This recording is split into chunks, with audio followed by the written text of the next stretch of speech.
Hello everyone, good evening. তোমরা সবাই কেমন আছো? আশা করি সবাই ভালো আছো। তো আমি পূজা আজকে বানিয়ে নিলাম খুব স্পেশাল একটা ব্রেকফাস্ট। কেন জানি না হঠাৎ করে হোস্টেল লাইফের কথা মনে পড়ে গেল, যেরকম ওইখানে আন্টিরা ইডলি দোসা যে বানাতো ওইটার টেস্টগুলো খুব মনে পড়ে গেল।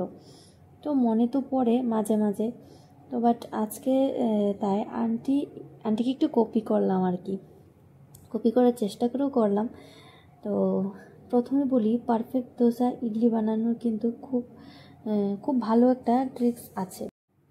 ইডলি ব্যাটারটাতে একটু মেথি দেওয়া যেতে পারে, তাহলে কিন্তু ভালোই একটা ফ্লেভার আসে। আর এই ব্যাটারটাতে চিড়ে ভিজিয়েও দেওয়া যেতে পারে, বাট আমি দেইনি।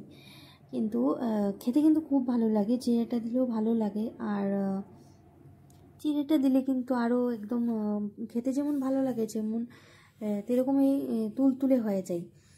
আর আমাদের হোস্টেলের আন্টিদের মতো আমার কাছে তো আর সেরকম পাত্র নেই, তাই আমি আমার ব্যাঙ্গালোর থেকে আনা এই ছোটো একটা ইডলি মেকার আমি নিয়ে এসেছিলাম আমি আসার সময় আমার সাথে করে।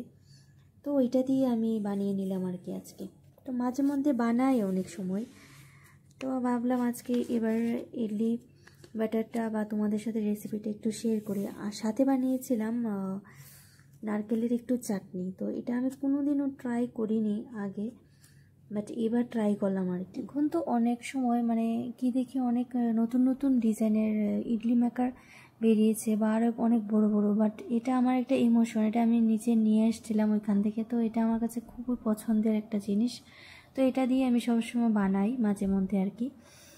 তো এখন বানাবো আমি নারকেলের চাটনিটা। তো আমার ইডলিটা প্রায় শেষের পথে। তো আমার ইডলি বানানো শেষ, তারপর আমি নারকেলের চাটনিটা বানাই। তো এটা ফার্স্ট টাইমই বানিয়েছিলাম এবার, তো খুবই ভালো হয়েছে। ফার্স্ট বানিয়েছিলাম, তারপরে এত ভালো হয়েছে কি বলবো, তো সবারই পছন্দ হয়েছে, তো খুব ভালো হয়েছে। তো দেখুন কীভাবে বানাই। তো এটার মধ্যে 2-3টা কাঁচা লঙ্কা আর মটর ডাল আর নারকেল দিয়ে একটু নুন দিয়ে তারপর ভালো করে পেস্ট করে নিয়েছি। তারপর এটা সম্বার দেওয়ার জন্য এটার মধ্যে একটু খানি মাস্টার্ড অয়েলের মধ্যে একটা মাস্টার্ড দিয়েছি, আর উড়ার ডাল দিয়েছি, আর ছোলার ডাল কয়েকটা, আর একটা শুকনো লঙ্কা দিয়ে, আর দিয়েছিলাম সাথে একটু জিরে।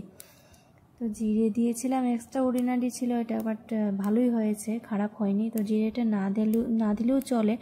আর এর মধ্যে কিছুটা কারি পাতাও দিয়েছিলাম। আর এখানে আপনার কয়েকটা মুগফলি বাদামও কিন্তু দেওয়া যায়, বাদামটা দিলে কিন্তু আরও টেস্ট হয়।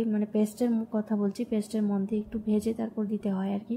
তো আমি স্কিপ করে দিলাম, বাদামটাই দেইনি, কারণ আগেও আমি বাদাম ছাড়াই খেয়েছিলাম। তো এখন অনেক জায়গাতে খেয়েছিলাম বাদামটা দেওয়া থাকে, তো খুব একটা খারাপ লাগে না, ভালোই লাগে আর কি।